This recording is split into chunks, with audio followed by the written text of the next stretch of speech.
विद्यार्थी मित्र, आज आपण ॲप्लिकेशन ऑफ एपी म्हणजे एपी अरिथमेटिक प्रोग्रेशन याचं आपण ॲप्लिकेशन बघणार आहोत. ॲप्लिकेशनमध्ये प्रॅक्टिस सेट 3.4 या ठिकाणी आपण बघतोय. प्रॅक्टिस सेट 3.4 मधील काही एक्झाम्पल आपण या ठिकाणी घेणार आहे. First question is on 1st January 2016 Sanika decided to save ₹10, ₹11 on second day, ₹12 on third day. If she decided to save like this, then on 31st December 2016, what would be her total investment? प्रश्नाचा अर्थ समजून घ्या. On 1st January 2016 म्हणजे 1st January 2016ला सानिकाने investment करायचं ठरवलं, saving करायचं ठरवलं आणि पहिल्या दिवशी 1st January 2016ला तिने किती अमाऊंट सेव्ह केली? ₹10 सेव्ह केलेले आहेत. त्याच्यानंतर सेकंड डे म्हणजे 2 January 2016ला त्याने ₹11 सेव्ह केलेले आहेत. थर्ड डेला she save ₹12 on third day. In this way she decided to save like this, या पद्धतीनं त्याने सेव्हिंग करायचं ठरवलेलं आहे. Then we have to find then on 31st December 2016 म्हणजे 31st December 2016 पर्यंत what would be her total saving, तिची एकूण सेव्हिंग किती हे आपल्याला विचारलेलं आहे. आता लक्षात घ्या, 1st January 2016 पासून 31st December 2016 पर्यंत एकूण दिवस किती आले इथं लक्षात घ्या. पूर्ण वर्ष कव्हर झालं पहा. 1 जानेवारी 2016 पासून 31 डिसेंबर 2016 म्हणजे पूर्ण वर्ष कव्हर झालेलं आहे. आता हे पूर्ण वर्ष कव्हर झालेलं आहे आपल्याला माहिती आहे. वर्षाचे एकूण दिवस किती असतात? 365. पण हे जर वर्ष विचारात घेतलं 2016 हे लीप इयर आहे. का लीप इयर आहे बघा? 2016 इयरला 4ने भाग जातोय, 2016ला 4ने भाग जातोय म्हणजे हे लीप इयर आहे. आणि आपल्याला माहिती आहे लीप इयर असेल तर number of days in leap year किती असतात? That is 366. ओके. आता याचं उत्तर कसं लिहिलंय पहा. हेच पहिलं आपण लिहिलं. We know 2016 is leap year, therefore total number of days is equal to 366. हे लीप इयर असल्यामुळे एकूण दिवस किती आले? 366. म्हणजे आपल्याला कॅल्क्युलेट करायचं आहे की 366 डेमध्ये तिचे टोटल सेव्हिंग किती होईल. म्हणजेच काय झालं पहा, here saving for each day, प्रत्येक दिवसात सेव्हिंग आपल्याला दिलेले आहे तेच माहिती आपण लिहितो. Saving for each day, first day 10, 11, 12 on so on, therefore dot dot dot. आता इथं लक्षात घ्या, इथं कॉमन डिफरन्स बघा. 10 नंतर 11, 11 नंतर 12, दोघांच्यामध्ये फरक जो आहे कॉन्ज्युगेटिव्ह टर्ममधला सेम येतोय. So it is an AP, म्हणून आपण ती एपी असं म्हणणार. ही एपी आहे आणि एपी असल्यामुळं first term that is A, therefore we can write A is equal to 10. First term. Common difference second term minus first term म्हणजे कॉमन डिफरन्स मिळतो आपल्याला. Common difference D is equal to 1. आणि total number of days किती आहेत? 366 दिवसामध्ये saving काढायचं आहे. Therefore N is equal to 366. We have to find the total saving of 366 days. म्हणजे आपल्याला इथं फॉर्म्युला कुठला वापरावा लागणार? एसएनचा, sum of first N term. एसएनचा formula, we know formula for S N. एसएनचा फॉर्म्युला तुम्हाला माहिती आहे. S N is equal to n/2 into bracket 2a plus n-1 bracket complete D. आता या फॉर्म्युल्यामध्ये आपल्याला व्हॅल्यू सबस्टिट्यूट करायचे आहेत. एनच्या जागी काय लिहिणार आपण? 366 घेणार आहे. एच्या जागी 10 घेणार आणि डीच्या जागी 1 घेणार आहे. बाकी आहे तसं लिहिणार. Therefore N that means n 366 is equal to n 366/2 into bracket 2a, that means 2 into value of a is 10 plus n 366 minus 1 as it is into value of D is equal to 1. आता याचं calculation करत असं तुम्हाला माहिती आहे. 366/2 याला जर आपण 2 ने डिवाइड केलं तर 183 आलं. 2 1 जार 2, 2 1 जार 2, 1 राहिला. याच्यावरती 6 ठेवले, 16 झाले. 2 8 जार 16, 2 3 जार 6 असं आलं. हे 183. या दोघांचा प्रॉडक्ट 20 आला पहा. या दोघांचं subtraction 366 minus 1 that is 365 into 1 as it is. Next स्टेपला we have to take product of this. या दोघांचा गुणाकार घ्यायचा आहे. 365 इंटू 1 दॅट इज 365 आहे तसं, बाकी आहे तसं लिहिलेलं आहे. आणि नंतर या दोघांची सम आली 365 प्लस 20 नंतर या दोघांचे सम घ्यायचे 365 plus 20 that is 385 into 183. Product of these two is 7455. Therefore S366 is equal to 7455. ही आपल्याला S366 ची किंमत मिळाली. That means total saving. आता हे आपल्याला शब्दामध्ये उत्तर पूर्ण करायचे. Therefore total saving of Sanika is equal to rupees, this is symbol of rupees 70,455. Understand? Okay. Now consider second example. It is also important because this type of example is for 4 marks. 4 मार्कासाठी अशा पद्धतीचं उदाहरण विचारलं जाऊ शकतं. त्याच्यामुळे आपण दुसरं example घेतोय. पहा एक्झाम्पल काय आहे. अ मॅन बारो rupees 8,000 and agree to repay with total interest of rupees 1,360 in 12 monthly installments, each installment being less than the preceding one by rupees 40. Find the amount of first and last installment. प्रश्नाचा अर्थ समजून घ्या. A man borrow rupees 8,000. A man borrow rupees 8,000 म्हणजे एका व्यक्तीने, मनुष्याने 8,000 रुपये कर्ज काढलं. 8,000 रुपीज बारो केलेत, कर्ज काढलेलं आहे. And agree to repay with total interest of rupees 1,360. म्हणजे त्या 8,000 रुपयावरचे 1,360 रुपये टोटल इंटरेस्ट द्यायचं त्यानं कबूल केलेलं आहे. That means he has to pay 8,000 rupees as a loan amount and rupees 1,360 as a total interest. म्हणजे 800 रुपयेचं कर्ज काढलेलं आहे आणि त्याच्यावरती 1,360 रुपीज टोटल इंटरेस्ट द्यायचं त्यानं कबूल केलेलं आहे. अर्थात हे देत असताना एक रकमी देणार नाही, तो 12 इन्स्टॉलमेंट म्हणजे 12 मंथली इन्स्टॉलमेंटमध्ये ते पेड करणार आहे. 12 मासिक हप्त्यामध्ये ही सगळी रक्कम तो पेड करणार आहे. Each instalment being less than the preceding one by rupees 40. याचा अर्थ लक्षात घ्या. जे प्रत्येक instalment, each installment being less than preceding one by 40 म्हणजे पूर्वीच्या प्रिसाइडिंग म्हणजे पूर्वीच्या इन्स्टॉलमेंटपेक्षा 40ने कमी आहे. प्रत्येक इन्स्टॉलमेंट, प्रत्येक हप्ता हा पूर्वीच्या हप्त्यापेक्षा 40 रुपीजनी लेस आहे, कमी आहे. And we have to find, काय फाइंड करायचं आहे. द अमाऊंट ऑफ फर्स्ट इन्स्टॉलमेंटचे अमाऊंट काढायचे आहे अँड लास्ट इन्स्टॉलमेंटचे अमाऊंट काढायचे आहे. फर्स्ट इन्स्टॉलमेंटचे अमाऊंट काढायचे आणि लास्ट इन्स्टॉलमेंटचे अमाऊंट काढायचे. ओके. आता इथं लक्षात घ्या, टोटल अमाऊंट इन 12 इन्स्टॉलमेंट. 12 इन्स्टॉलमेंटमध्ये 12 इन्स्टॉलमेंटमध्ये टोटल अमाऊंट किती पेड करावी लागेल त्याला, तर हे काढलेलं लोन आणि त्याचं इंटरेस्ट हे दोन्ही मिळून पेड करावे लागणार. Therefore here we can write total amount in 12 installment is equal to 8,000 plus 1,360. आणि ही टोटल इन्स्टॉलमेंट आहे, सगळ्या इन्स्टॉलमेंटची बेरीज आहे, त्यामुळे आपण लिहिणार S12. S12 means some of 12 instalment. S12 ची किंमत आपल्याला मिळाली, याची सम करून 9,360. Therefore we get S12 is equal to 9,360. Now common difference किती आहे, प्रत्येक इन्स्टॉलमेंटमध्ये फरक किती आहे, तर पहिल्या इन्स्टॉलमेंटपेक्षा सेकंड इन्स्टॉलमेंट लेस आहे, 40ने लेस आहे. Therefore common difference that is D is equal to -14. आणि हा कॉमन डिफरन्स सेम आहे, is same. Therefore it is an AP. ते कॉमन डिफरन्स सेम असल्यामुळे ती काय आहे म्हणणार आपण, AP आहे असं आपण सांगू शकतो. आणि AP असेल तर आपल्याला S12 ची किंमत मिळालेली आहे. Therefore we have S12 is equal to 9,360. Common difference D is equal to -40 and we have know that is N is equal to 12. कारण 12 इन्स्टॉलमेंटमध्ये आपल्याला हे सगळं पूर्ण करायचं आहे, म्हणजे N इज इक्वल टू 12. आता फर्स्ट इन्स्टॉलमेंट फाइंड करायची आहे, that means A is equal to question mark, that is we have to find. And last instalment म्हणजे 12 हप्ता, शेवटचा हप्ता म्हणजे 12 इन्स्टॉलमेंट आहेत म्हणजे 12 हप्ता.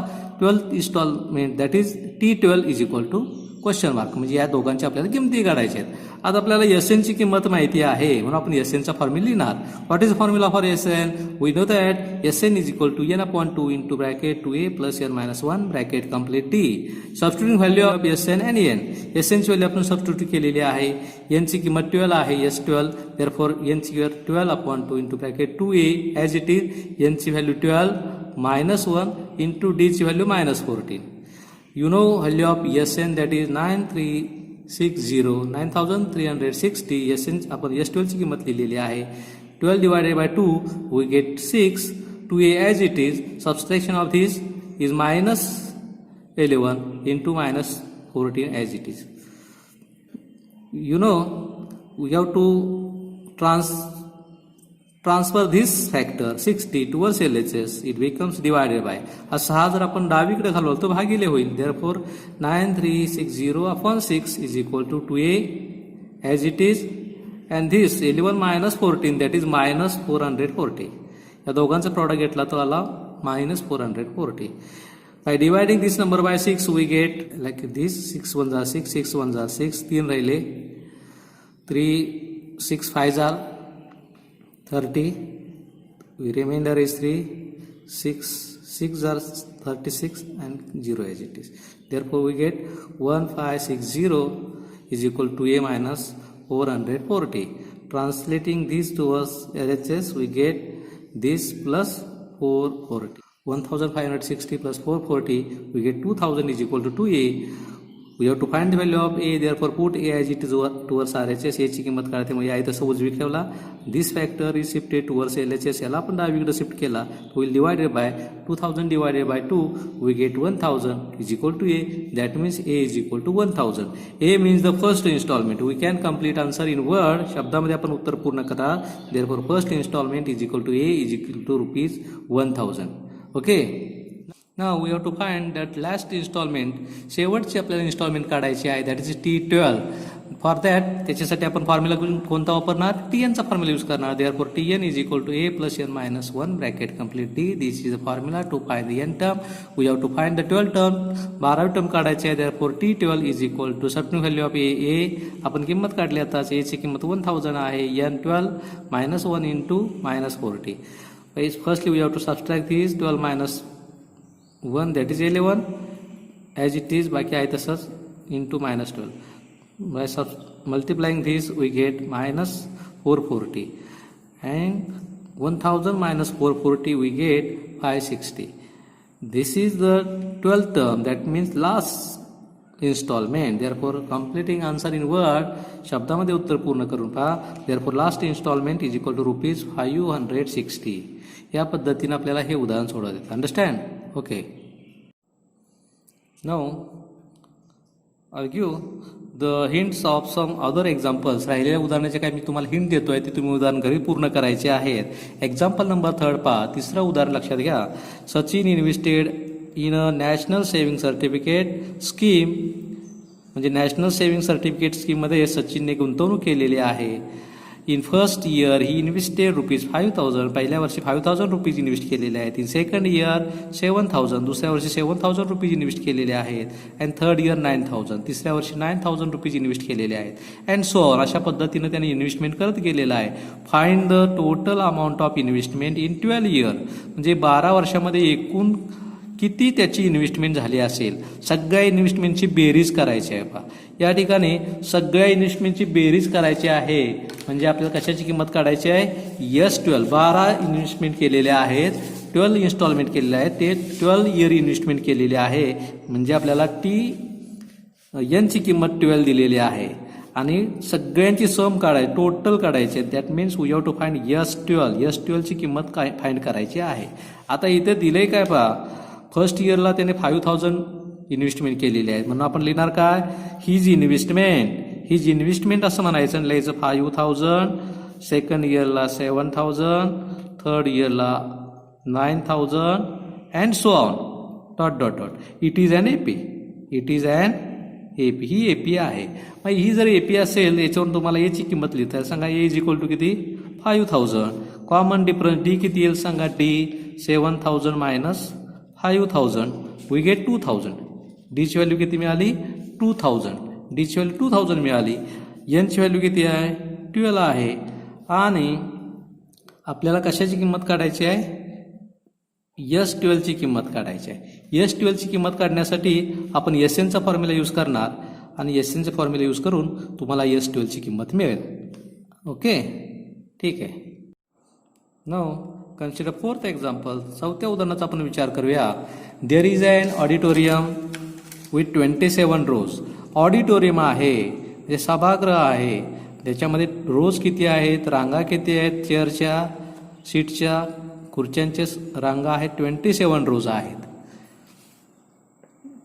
There are 20 seats in first row, म्हणजे पहिल्या रोमध्ये 20 सीट आहेत.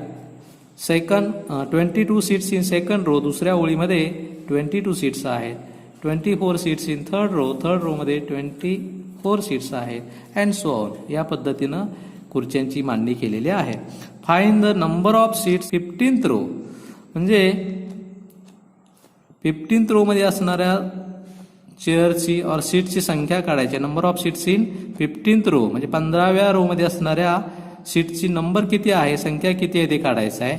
Also find how many total seats are there in auditorium, म्हणजे त्या ऑडिटोरियममध्ये एकूण चेअर किती आहेत किंवा एकूण सीट्स किती आहेत हे देखील आपल्याला फाइंड करायचं आहे.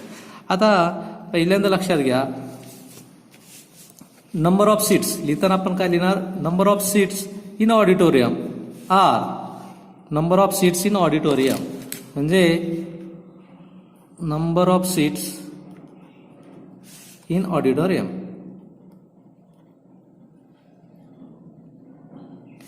कशात पहा, 21st रो मध्ये 22, 24 dot dot dot 20, 22, 24 dot dot dot. इथं कॉमन डिफरन्स सेम आहे, therefore we can write it is an AP.